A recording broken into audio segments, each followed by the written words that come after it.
Eh,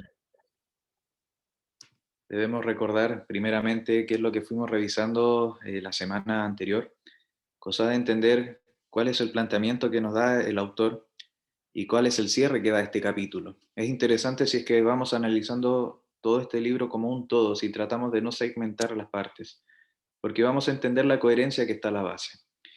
Y lo cierto es que si hacemos memoria, el capítulo 2 nos da cuenta, primeramente, respecto al cumplimiento de la promesa del Señor. Iba a venir un poder para ser investido en los discípulos, y efectivamente ocurre. Nos dice la Escritura al comienzo del capítulo 2 que en el día de Pentecostés ocurre esto: desciende el Espíritu Santo y se posiciona en los discípulos. Ocurre este evento y comienzan a hablar en lengua. Eso lo fuimos revisando anteriormente. Cómo es que hablaban a las personas que estaban en aquella localidad en el idioma en el cual ellos habían nacido, y les predicaban el mensaje de salvación, les predicaban del Señor Jesucristo.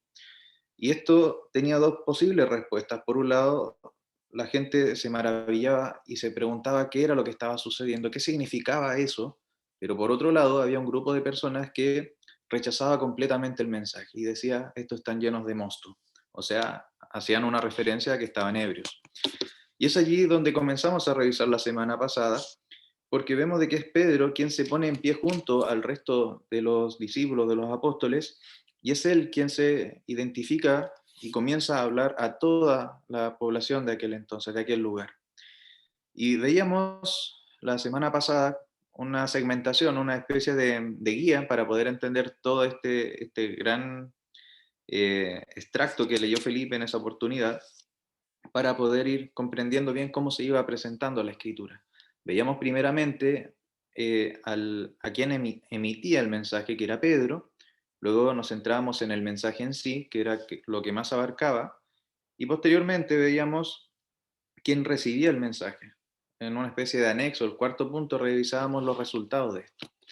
Y de manera más resumida, quería plantearles y recordar de que era Pedro quien se había levantado y es quien empieza a hablar con mucha seguridad. Y planteábamos la semana pasada que este Pedro era el mismo Pedro que no mucho tiempo atrás había negado al Señor, que cuando algunas personas le preguntaban respecto a si él estaba con el Señor, él lo negó inmediatamente, siendo que eran personas que no implicaban un riesgo para sí, pero de igual manera él se distanció. Pero acá vemos un Pedro completamente distinto. Es un Pedro que está seguro, es un Pedro que comienza a dar defensa de la fe que estaba en su corazón.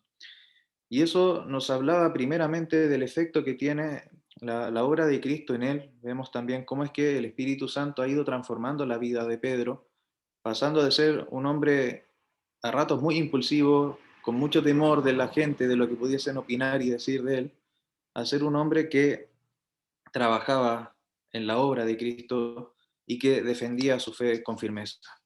Y veíamos eso, veíamos ese primer punto: quien emite el mensaje ha sido transformado por el Espíritu Santo.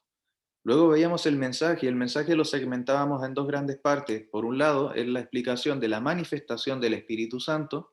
Vemos cómo es que Pedro explica respecto a lo que estaba sucediendo en aquellos días con una profecía que estaba en el libro de Joel. Y centrábamos un poco esa primera parte del mensaje en el versículo 18, que decía: y de cierto, sobre mis siervos y sobre mis siervas en aquellos días derramaré mi espíritu y profetizarán. Que era lo que efectivamente estaban viendo todos los judíos, los israelitas, la gente que venía de afuera para celebrar la fiesta de Pentecostés, y que estaba contemplando en los discípulos, que les predicaban en distintas lenguas respecto a la obra de salvación de Cristo.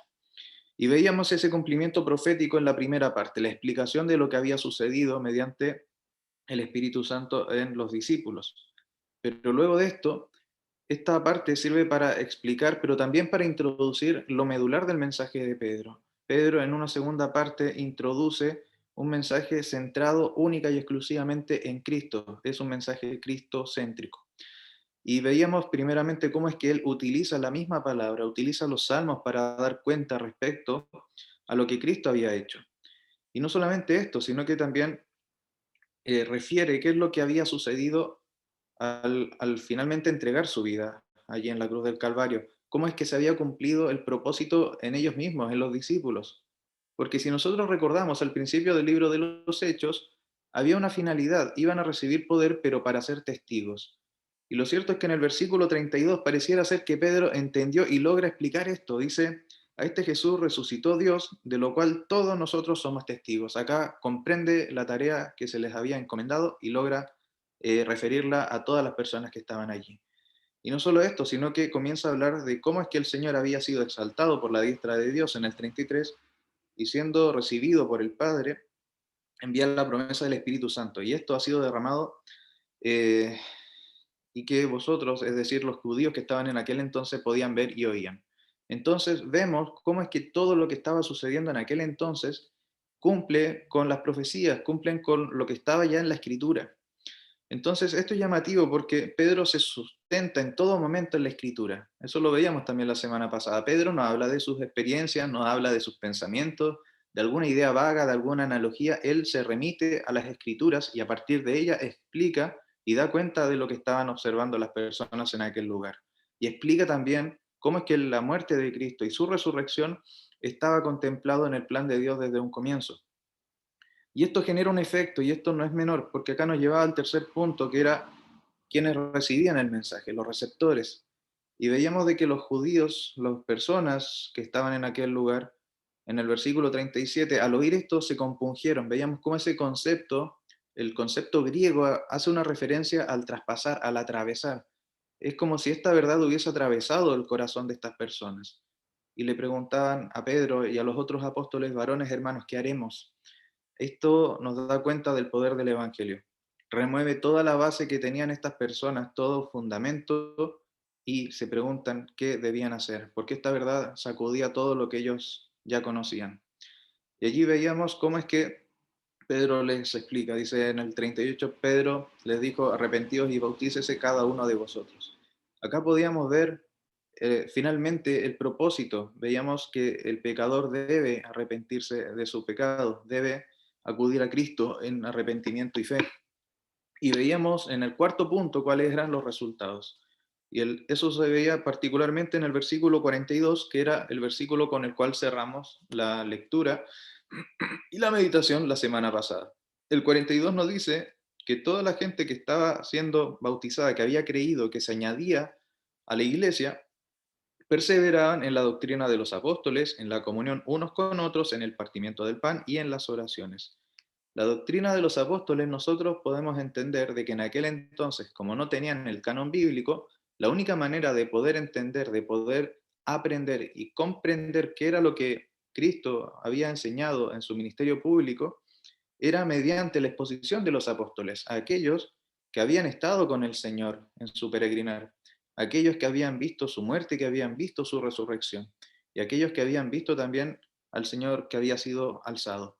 Entonces, mediante esto, los discípulos perseveraban en la doctrina de los apóstoles, perseveraban en lo que el Señor les había enseñado a los apóstoles. Veíamos que había una comunión unos con otros. Esto verdaderamente da cuenta del cambio que ocurre en las personas. Y también lo vamos a ir revisando, si el Señor lo permite, en esta última porción que vamos a ver desde el 43 hasta el 47. Debe haber una comunión íntima entre los creyentes. Participaban también en el partimiento del pan, esa comunión íntima en el cual se hace memoria de la obra del Señor. Eso que nosotros también hemos podido disfrutar en su momento de normalidad, en donde nos podíamos reunir cada primer día de la semana y podíamos participar de los símbolos, es un mandato que aquí también se ve plasmado. Y perseveraban también en la oración. Y esto es sumamente importante, porque la oración nos permite llegar delante del Padre con nuestras peticiones, pero también logra hacer que nuestra voluntad se alinee con la de Él. Esto es sumamente importante. Y veíamos estos cuatro elementos que se ven plasmados en el quehacer de los discípulos de aquellos días. Ese es el contexto hasta el cual hemos llegado, y si el Señor lo permite, vamos a revisar ahora a continuación desde el 43 al 47. Para ello, le quiero pedir a Felipe si es que puede proyectar y si puede leer estos versículos, por favor.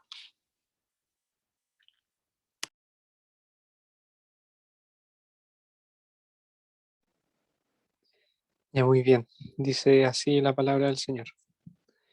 Dice, y sobrevino temor a toda persona, y muchas maravillas y señales eran hechas por los apóstoles. Todos los que habían creído estaban juntos y tenían en común todas las cosas, y vendían sus propiedades y sus bienes, y los repartían a todos según la necesidad de cada uno.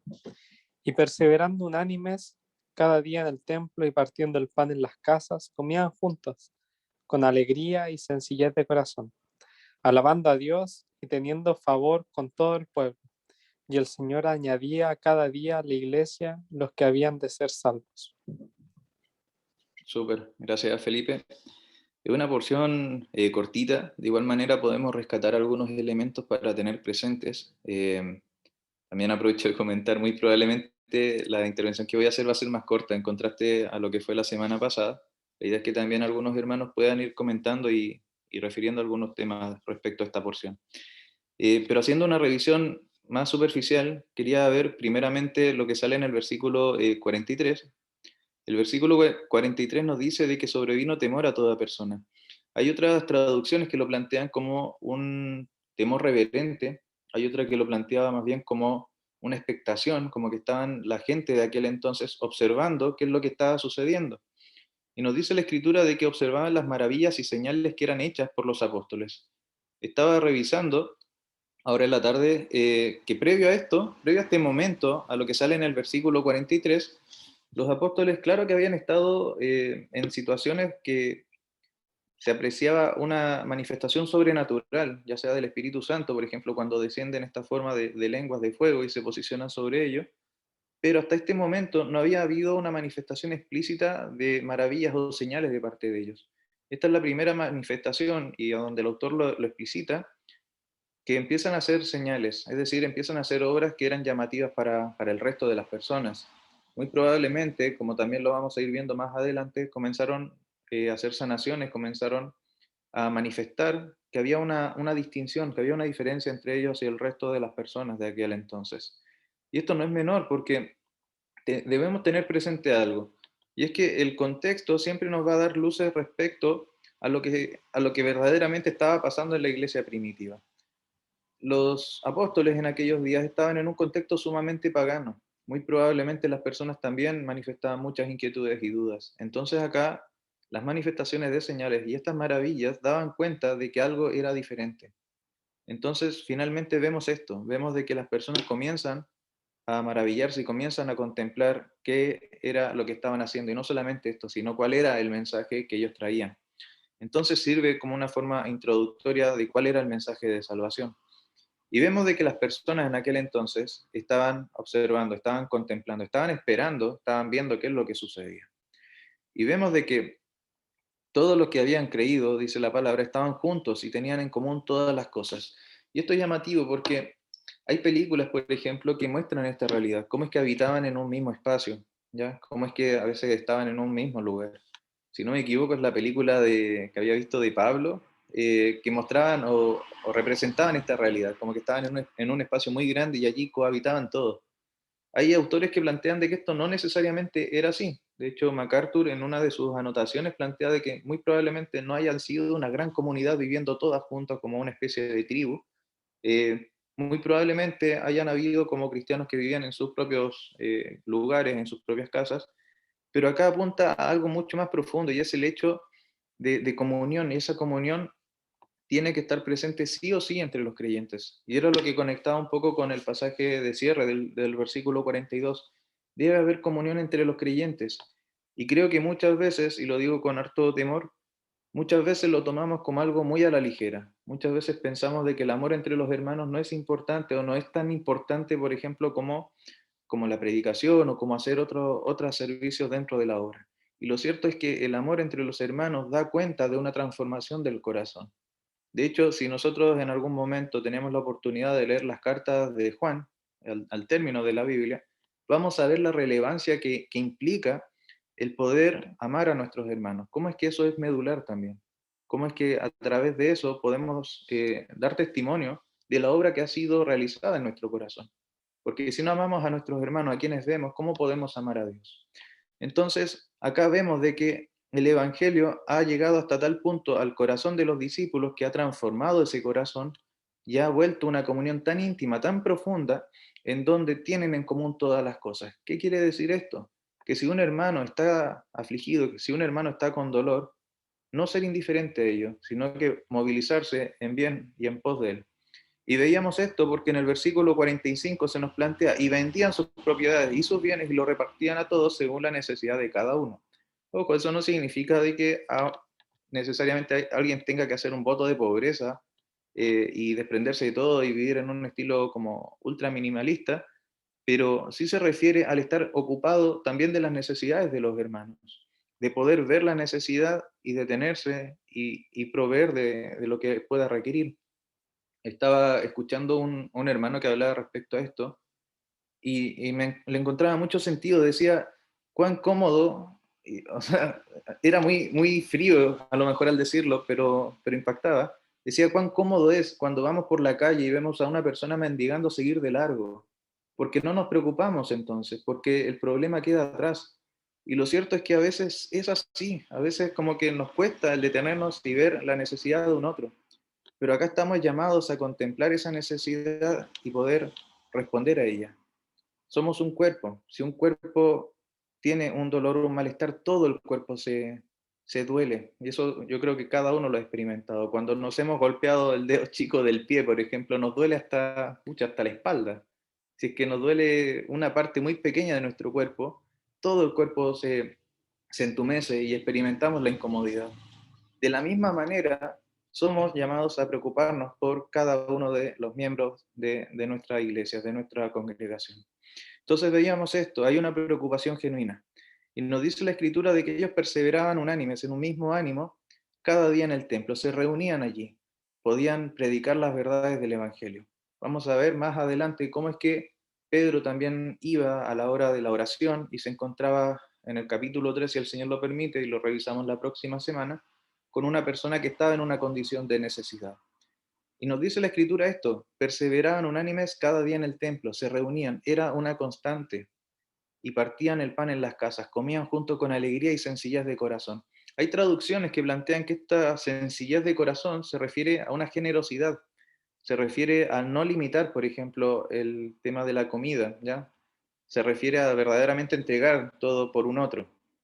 Y ese es un carácter muy palpable del amor entre los hermanos, el poder desprenderse, el poder entregar, el no haber como avaricia ni egoísmo de por medio. Entonces veíamos esas cualidades, pero no son las únicas. En el 47 dice la escritura, alabando a Dios y teniendo favor con todo el pueblo. Tratando de hacer también un pequeño mapa mental respecto a esta porción, veía lo siguiente. Por un lado, el creyente se caracteriza por tener una comunión cercana con sus hermanos, ¿cierto? De estar en una íntima comunión con los hermanos. Pero no solamente está en un nivel par, sino que también debe estar movilizado para alabar, para adorar a Dios. Hay un motivo por el cual reunirse. No es que simplemente se junten a comer porque sí, sino que debe haber un propósito aún más profundo, la alabanza a Dios. Y no solamente esto, sino que también para con todo el mundo debemos testificar con nuestro ejemplo, con las cosas que hacemos. Y acá vemos el ejemplo que ellos daban al pueblo a su alrededor. Ellos tenían favor con todo el pueblo, daban una buena impresión y es porque verdaderamente eran diferentes. Cristo con su obra había transformado el corazón de estos discípulos y era visible para todos los que estaban en aquella localidad. Se reunían, tenían comunión, adoraban a Dios, pero también esto era visible para el resto. Son tres elementos que nosotros podemos tener presentes en nuestros días. Debemos tener una comunión íntima con nuestros hermanos, debemos alabar al Señor constantemente y también debemos cuidar el testimonio.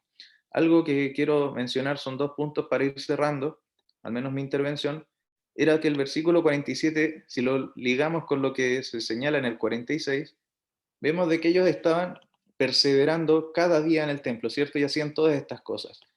Perseveraban, pero también alababan. Un hermano planteaba esto y era interesante. ¿Cuánto tiempo nosotros destinamos a la alabanza verdaderamente? Hay muchas veces que remitimos la alabanza solo al cántico. Y este hermano decía, si fuese así, muchas personas quizás alaban al Señor 40 minutos en toda una semana, pero no, nuestra vida debe ser en una alabanza continua a Dios. Debemos estar alabándole en todo momento, con todo lo que hacemos. Y eso muchas veces no lo hacemos verdaderamente. Entonces, esto era un llamado de atención, no es una alabanza a Dios el día domingo solamente, es una alabanza que debemos perseverar cada día. Es algo que debemos hacer constantemente. Ese era el primer punto, al menos que les quería transmitir. Y el segundo, que es el cierre, que es lo que sale al final del 47, dice: y el Señor añadía cada día a la iglesia a los que habían de ser salvos. Yo me preguntaba por qué el autor incluyó esta parte al término de este versículo para hacer este como cierre en la temática. Y lo cierto es que es sumamente fácil, si nosotros leemos todo para arriba y vemos el actuar, por ejemplo, de Pedro, vemos cómo es que tras su predicación mucha gente se convirtió, empezar a atribuirle una importancia que no debe tener. Somos muy buenos las personas para poder comenzar a ensalzar a otras figuras, para empezar a idolatrar a personas. Pero acá el autor, que en este caso es Lucas, nos recuerda una gran verdad. No es por la obra de las personas, es el Señor quien añade cada día a la iglesia a los que habrían de ser salvos. Es la obra del Señor, no es nuestra obra. No era la obra de Pedro, es la obra del Señor. Y eso es algo que debe estar presente en nuestras mentes hasta el día de hoy. Y con eso al menos cierro mi intervención y dejo para que otros hermanos puedan continuar.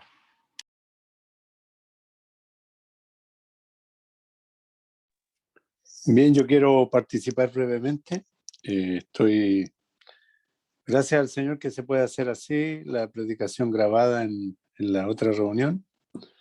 Así que me estoy mirando ahí en silencio como predico allá y estoy escuchando atentamente aquí.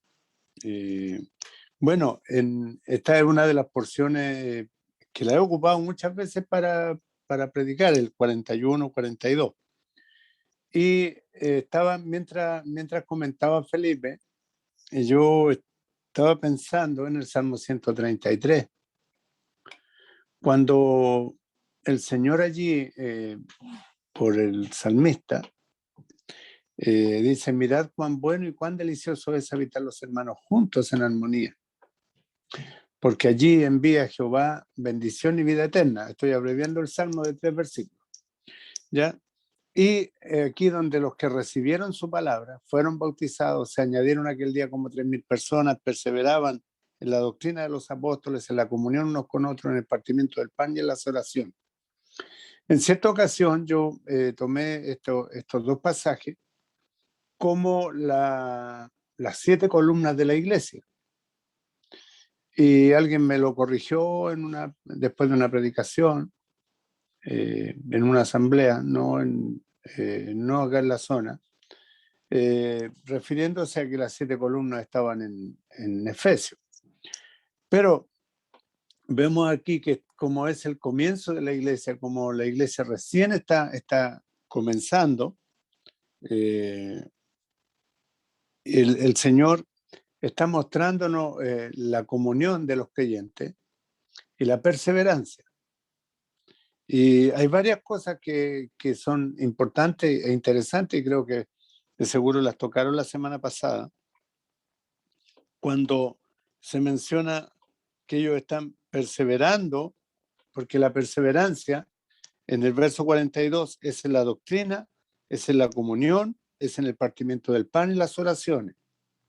Y luego la perseverancia en la reunión, perseverando unánimes, no tan solo perseverando, sino que en un mismo ánimo, en un mismo sentir, y estaban partiendo el pan en las casas, comían juntos con alegría y sencillez de corazón. Tenían una vida, la verdad que daba una muy buena impresión, de verdad, una buena impresión delante de todo el pueblo. Y la consecuencia era la alabanza a Dios, y teniendo favor con todo el pueblo, el Señor añadía a la iglesia, cada día a la iglesia, los que habían de ser salvos. ¿Y qué es lo que yo veo aquí? Veo que lo que es interno en la comunión y lo que es interno en la convivencia de la asamblea trascendía hacia afuera. A veces se piensa que la vida de la congregación es una vida, particular de la congregación, de los creyentes, pero eso debe ser trascendente hacia la comunidad. Porque ellos dicen que tenían favor con todo el pueblo. Esto nos muestra de que todo lo que ellos hacían salía hacia afuera. Es como que la efervescencia del grupo de creyentes iba a tocar a todos los que compartían en la comunidad, no tan solo en la congregación, sino que en la comunidad como ciudadanos, por ejemplo, como en la población. Y esto me hace pensar cómo afecta nuestra vida de congregación en los vecinos, si allí afectaba. Y por eso que el Señor dice, añadía cada día a la iglesia los que habían de ser salvos. El Señor iba añadiendo porque el testimonio de la iglesia impactaba en el medio externo, externamente, a los vecinos, a los ciudadanos allí de la población, cómo ellos vivían. Porque esto sucede después de Pentecostés, cuando sobreviene temor a toda persona, y muchas maravillas y señales eran hechas por los apóstoles. Por supuesto que era una vida, lo que estaba sucediendo allí era sobrenatural, lo que sucedió en Pentecostés y lo que sucede luego allí, mientras los apóstoles se van moviendo allí en esa zona. Todos los que habían creído estaban juntos y tenían en común todas las cosas. Era una vida ejemplar, Ahora los creyentes como que nos hemos ido hacia adentro, ¿ya?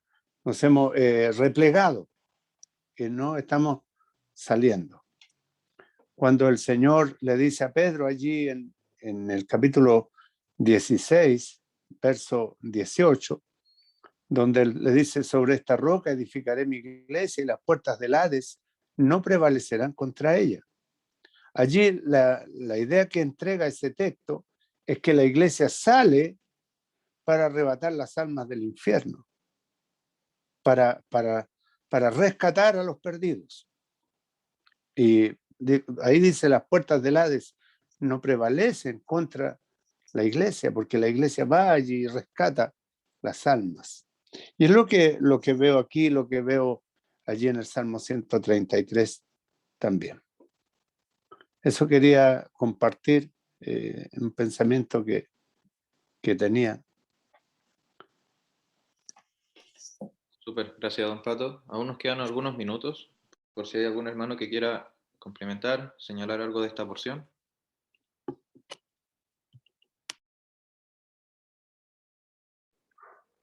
Sí, quería comentar algo súper cortito. Y es que cuando hablaba mi papá, igual me llamaba la atención que o sea, mi papá decía como que nos hemos ido para adentro como creyentes igual, y pensaba que es más como que como sociedad también nos hemos ido todo para adentro, o sea, refiriéndose al mundo en general. Y creo que la Biblia acá nos está señalando algo súper valioso para nosotros, como en este sentido, como, no sé, como ir contra el mundo quizá al día de hoy en el siglo XXI, eh, que es todo lo contrario a estar cerrado en uno mismo. Eh, las personas o sea, de esta época, uno elige las amistades según lo que nos gusta, lo que tenemos en común, lo que nos hace parecido, según nuestra edad, por ejemplo. Y el hecho de que todos los creyentes tuvieran todo en común en esa época, habla de algo totalmente opuesto. No está centrado en uno mismo, está centrado en el Señor. No está centrado en tus gustos personales, está centrado en la labor que pueda hacer el Señor con todas esas vidas juntas, digamos, compartiéndolo todo.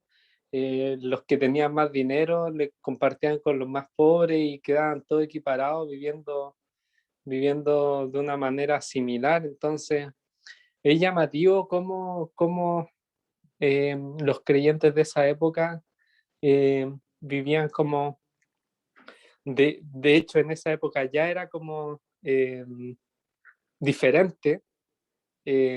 Imagino también en la actualidad una forma muy diferente también a lo que se experimenta actualmente en la sociedad. Entonces, acá el Señor como que nos invita también a eso, como a reflexionar en eso también. Bueno, al leer estos versículos también uno piensa en cómo se echan de menos esa instancia, a lo mejor. Eh, la cena del Señor, por ejemplo, las reuniones presenciales, porque estábamos juntos compartiendo un momento en que hacíamos memoria, así una hora del Señor, pues, haciendo memoria, pensando y reflexionando sobre su crucifixión y sobre lo que Él significa para nuestras vidas también.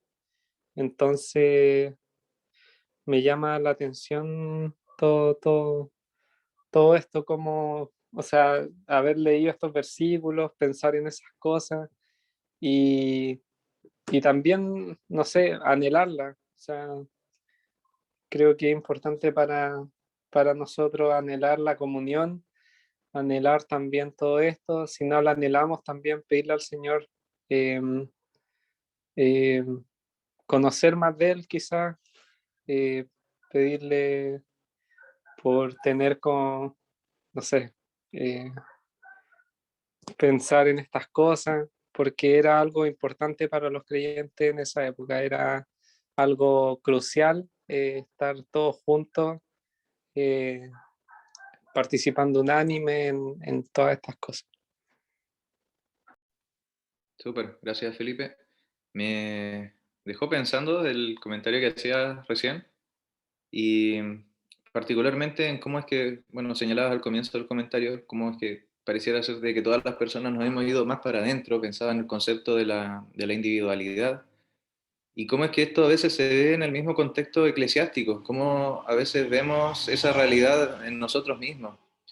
Y creo, humildemente lo digo, es una opinión solamente, que muchas veces nuestra individualidad, el hecho de tratar de adquirir más recursos, de proveernos a nosotros mismos, de no prestarle atención también a la necesidad de mi hermano, de poder brindarle de mis recursos o de los recursos que el Señor me ha provisto a este hermano que puede estar en necesidad, muchas veces también está ligado a una desconfianza que nosotros tenemos respecto a la provisión de parte de Dios. Muchas veces pensamos, está en nuestro corazón ese deseo de poder abastecernos a nosotros mismos, de estar independientes de Dios. Entonces, con esa lógica, empezamos muchas veces a trabajar, empezamos a generar recursos y tratamos como de mantener todo en orden y proyectado y sustentarnos por un largo periodo. Y olvidamos de que finalmente quien provee de todas las cosas es Dios. Lo hemos visto a lo largo de toda la escritura, cómo es que Él siempre ha provisto para su pueblo. Lo hemos visto cuando el pueblo iba en el desierto y les proveía del maná diario, les daba también de carne para que pudiesen alimentarse. Y muchas veces nosotros teniendo esa prueba empírica allí, lo olvidamos y nos aferramos a nuestras fuerzas. Y no solamente quedamos allí centrados en nosotros, sino que también dejamos de ayudar a nuestros hermanos que puedan estar aquejados. Y creo que ese es un buen recordatorio que podemos también extraer de esta porción, la importancia que reviste el poder contemplar a Cristo. Nuestra vida no nos pertenece, sino que le pertenece a Él. Él la compró con precio de sangre. Pero no es solamente lo digo como desde una perspectiva escritural, sino que también eso reviste un cambio práctico en nuestra vida. El sabernos comprados con precio de sangre, el saber de que esta vida no nos pertenece, nos debe llevar también a movilizarnos, a entregar todo lo que tenemos para el Señor. Que todo finalmente viene de Él, toda bendición, todo lo que gozamos, todo lo que disfrutamos. Cada una de las cosas que tenemos a nuestro alrededor provienen de Él. por ello podemos agradecerle al Señor, podemos también compartir con nuestros hermanos y podemos, como aquí también se plantea, estar juntos en alegría y con sencillez de corazón o con un corazón generoso. Al menos con esa idea quería ir ya cerrando el estudio y para finalizar, veo que está conectado el hermano Eduardo. Quería preguntarle si es que puede orar para finalizar el estudio. Si es que no, ahí podríamos ver quizá otro hermano. Eduardo, ¿puede ser?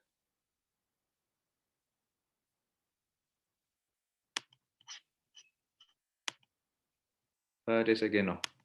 Veo también al hermano Cristóbal. Quería preguntarle si es que pudiese orar para finalizar.